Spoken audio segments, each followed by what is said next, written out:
Hujan deras disertai angin kencang melanda wilayah Nagari Bukik Batabuah, Kecamatan Canduang, Kabupaten Agam, Sumatera Barat.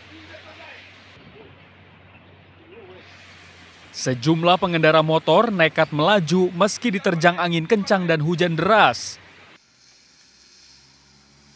Tidak ada laporan korban jiwa maupun luka, namun hujan deras disertai angin kencang mengakibatkan kerusakan di sejumlah rumah serta warung milik warga.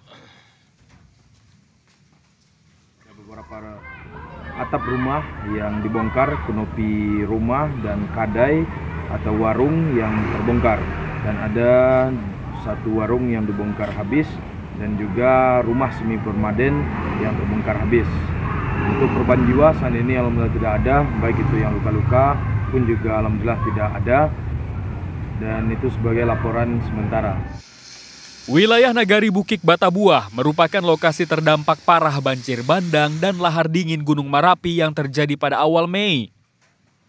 Warga pun diimbau tetap waspada akan cuaca buruk yang masih berpotensi terjadi di kawasan Gunung Merapi ini.